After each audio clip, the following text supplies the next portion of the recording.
In a small gold and white room outside Munich, 38 women stare out from their frames forever. A shoemaker's daughter hangs beside a duchess. A dancer who brought down a kingdom hangs 3 feet from a countess who never got to marry her fiancé because she died of tuberculosis before the wedding could happen. None of them chose to be here.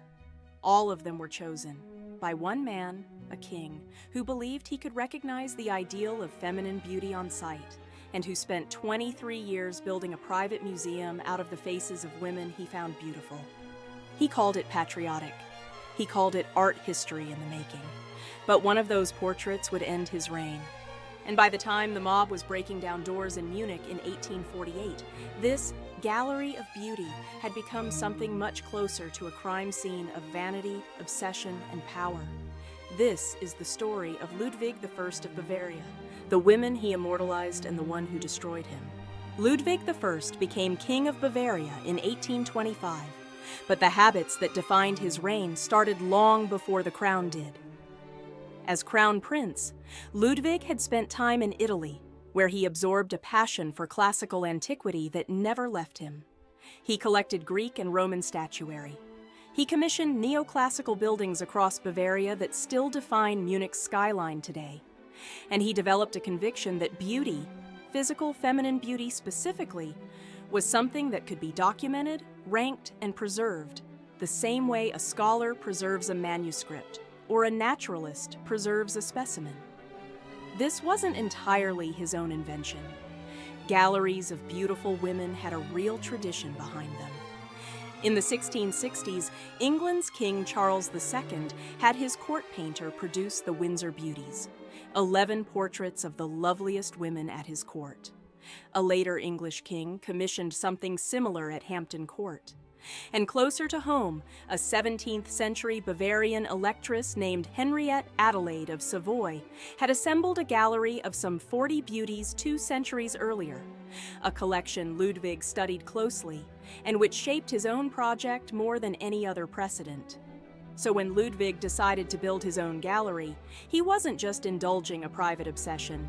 He was positioning himself inside a European tradition of monarchs who treated female beauty as something worth cataloging for posterity. But there was also a scandal buried in the gallery's origin story, one Ludwig never talked about publicly.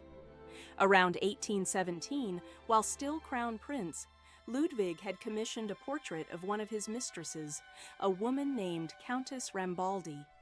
To protect her identity, the court painter, a man named Joseph Karl Stieler, disguised her as a religious figure, a Madonna. The portrait was hung right next to Ludwig's own, and the public recognized her anyway. The scandal was significant enough that the painting had to come down. Historians believe that humiliation is part of why Ludwig later insisted his real gallery be built differently. More anonymous in its individual entries, more defensible as art rather than as a trophy case of conquests. He wanted a collection that could survive scrutiny, a collection that looked like scholarship. It didn't. In 1826, as Ludwig began expanding the Munich residence, he set aside rooms specifically for what would become the Schönheiten Gallery, the Gallery of Beauties. He commissioned Joseph Stieler, his court painter, to execute the project. Over the next 23 years, from 1827 to 1850, Stieler painted 36 portraits. A student of his, Friedrich Dürck, added 2 more after Stieler's death, bringing the total to 38. Here is what made Ludwig's gallery genuinely different from every gallery of beauties that came before it. It wasn't limited to the aristocracy. Earlier collections, the Windsor Beauties, the Hampton Court set, were exclusively noblewomen. Ludwig's gallery, by his explicit design, crossed class lines. He wanted duchesses. He also wanted actresses, opera singers, and, most famously, a shoemaker's daughter. According to Ludwig's own stated intent, the collection was meant to be primarily patriotic, representing the ideal of Bavarian and German beauty, though foreign women were included too. He wanted posterity to be able to look back and understand exactly how beauty was defined in his era. A strange kind of vanity project dressed up as an anthropological record. But look closer at what beauty actually meant in Ludwig's selection process, and something more troubling emerges. Virtue and modesty were part of the criteria too. Ludwig didn't just want faces, he wanted women who displayed a specific kind of demure, composed femininity.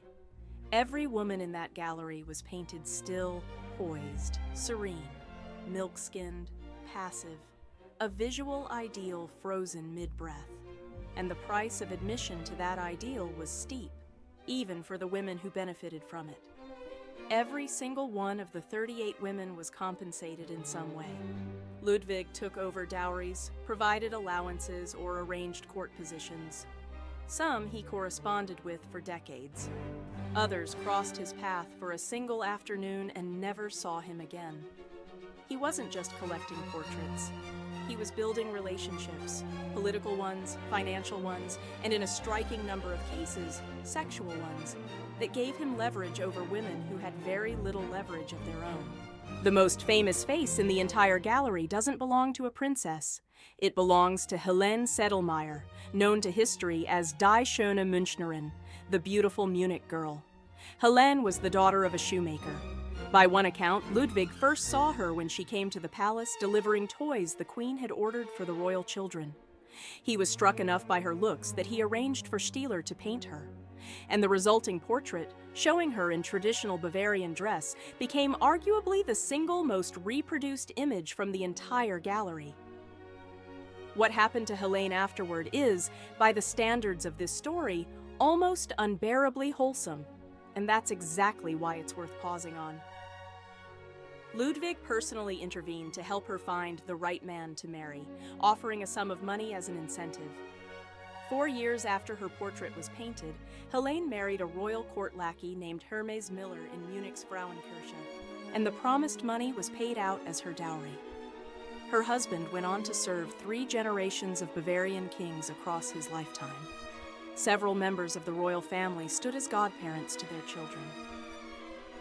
Helene's descendants still live in the region today, and her hometown of Trostberg maintains a room dedicated to her memory.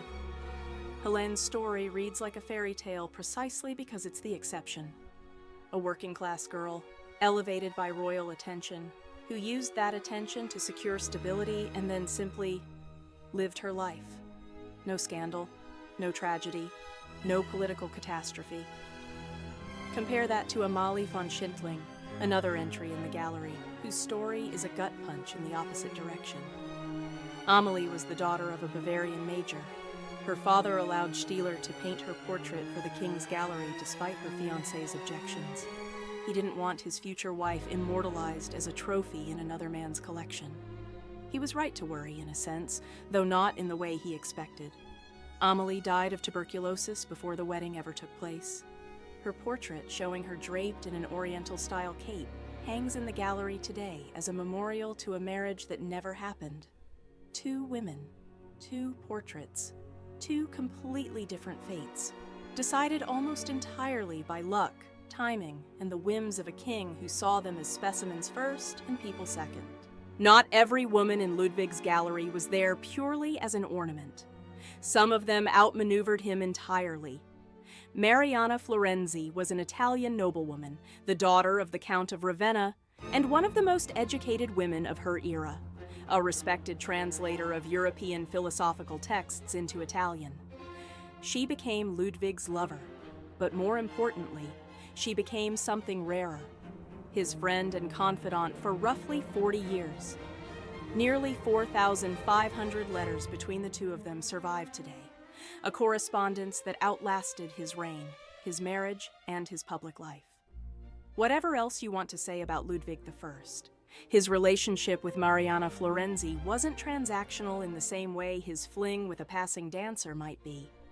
It was, by the evidence of the letters, a genuine intellectual partnership, one of the very few relationships in his life where the woman involved seems to have held real, sustained power over the terms of engagement. Then there's Jane Digby, an English aristocrat whose life makes Ludwig's gallery look like a footnote in her own biography rather than the other way around.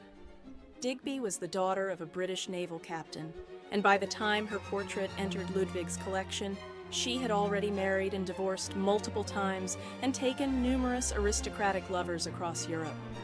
She became Ludwig's mistress. Then, in one of history's more audacious sequels, she became the mistress of his son, King Otto of Greece. After that relationship ended too, Digby eventually left Europe entirely, married a Bedouin sheikh roughly half her age, and settled permanently in Damascus.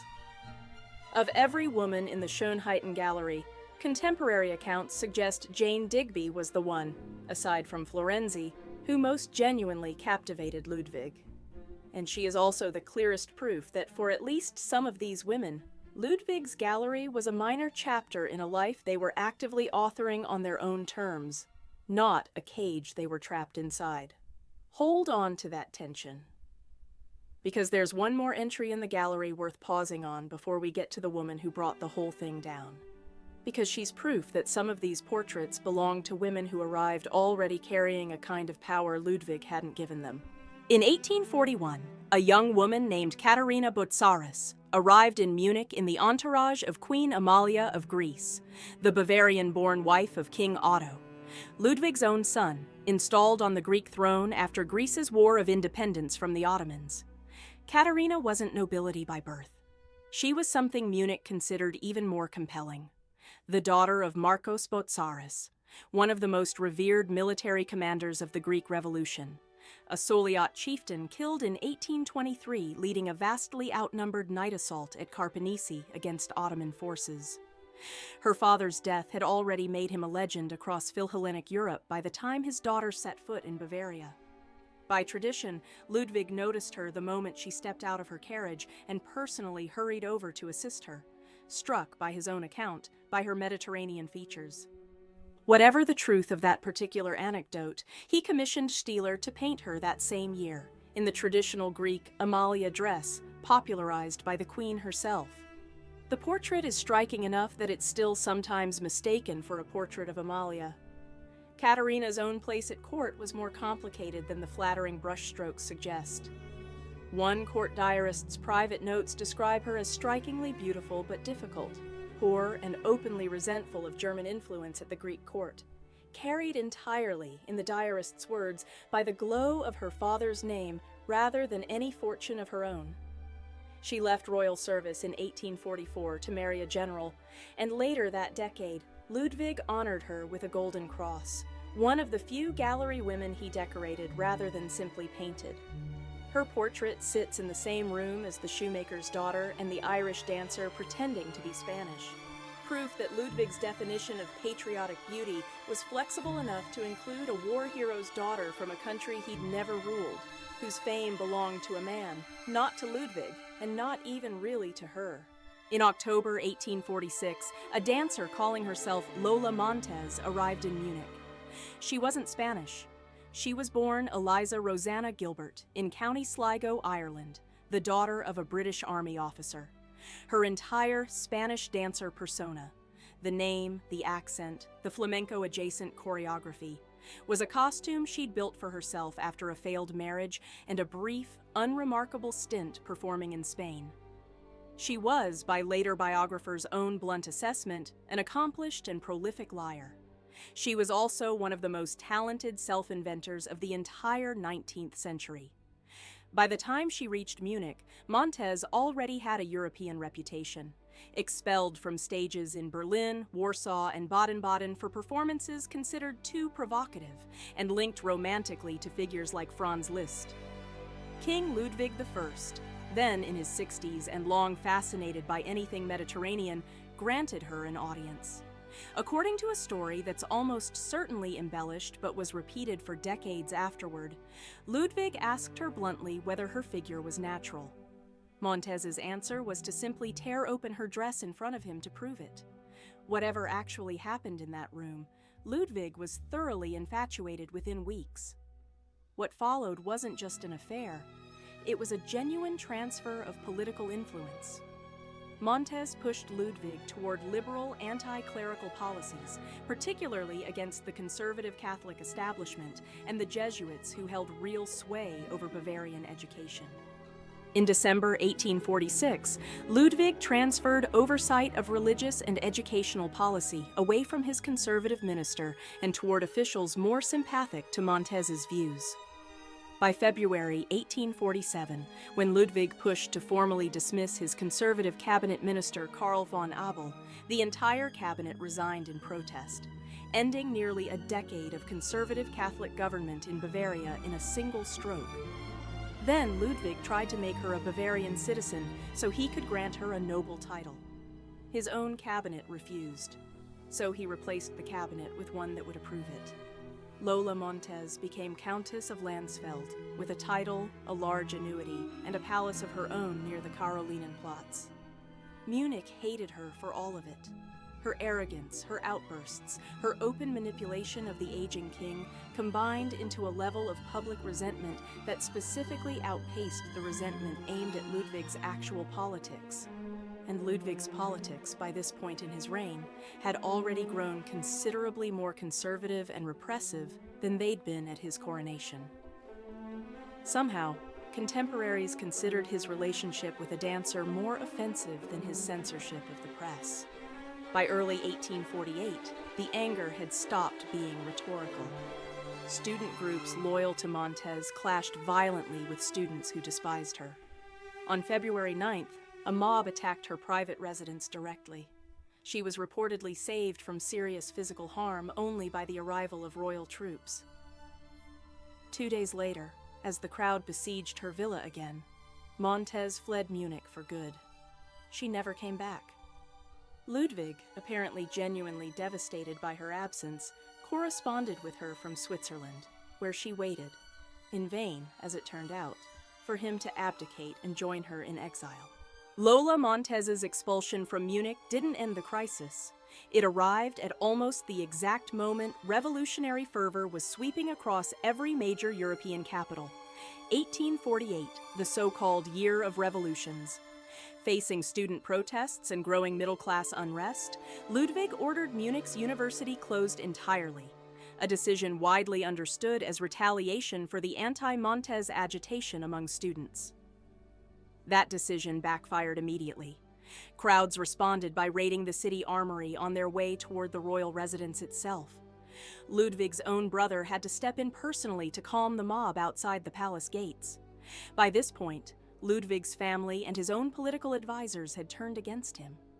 Under mounting pressure, he was forced to sign a proclamation offering major concessions toward constitutional monarchy, the kind of power-sharing arrangement an absolutist king like Ludwig had spent his entire reign resisting. Rather than rule under those new constraints, Ludwig chose to abdicate. On March 20th, 1848, he handed the Bavarian crown to his son, who became King Maximilian II. Historians are careful not to reduce the entire Bavarian Revolution of 1848 to a single royal love affair. Ludwig's broader turn toward censorship, press repression, and rigid absolutism over the preceding decade mattered enormously. Munich's unrest was part of a much larger continental wave that had far more to do with economic hardship and demands for constitutional government than with any one dancer. But nearly every account of Ludwig's fall agrees on one point: his relationship with Lola Montez and the political concessions he made specifically to protect and elevate her turned simmering discontent into an active, organized movement against his throne. A king who had ruled for 23 years and who had been genuinely popular for much of that time lost his crown in weeks, accelerated, if not solely caused, by his devotion to one woman in a gallery of 38. Ludwig lived another 18 years after his abdication, largely out of public life, dying in 1868. Lola Montez's own ending was far rougher. A string of further scandals, a brief and chaotic marriage in London, a reinvention as a lecturer and performer in America and Australia, and a final decline into poverty and illness before her death in New York in 1861 at around 40 years old. The gallery itself outlived both of them. Originally housed in the ballroom of the Munich residence, the collection was moved to a smaller gold and white room at Nymphenburg Palace after the ballroom building was destroyed in the Second World War. It still hangs there today. All 38 portraits, minus one that vanished from the historical record entirely and has never been recovered. Visitors walk through that room now mostly looking for one face. Lola Montez, the woman who arguably cost a king his throne. But she's one entry among 38. Beside her hangs Helena Sedlmayr, who turned royal attention into a stable, ordinary life. Beside her hangs Mariana Florenzi, whose 4,500 letters testify to something closer to genuine partnership. Beside her hangs Amelie von Schindling, who never got to be anything but a portrait, because tuberculosis took the future her fiancé had tried to protect. Ludwig believed he was creating a permanent record of what beauty looked like in his century. What he actually created was something else. An accidental archive of exactly how much power one king could exercise over the lives of women who had, in most cases, very little say in how their own faces and their own stories would be used. Some of them turned that powerlessness into leverage. One of them turned it into the end of a monarchy. And all of them are still hanging on that wall in Munich today, 4,000 miles and nearly 2 centuries away from anyone who might ask them how they'd actually like to be remembered. Ludwig I set out to catalog beauty the way a naturalist catalogs a species. Instead, he built a room full of women who, in their own ways, on their own terms, refused to stay still.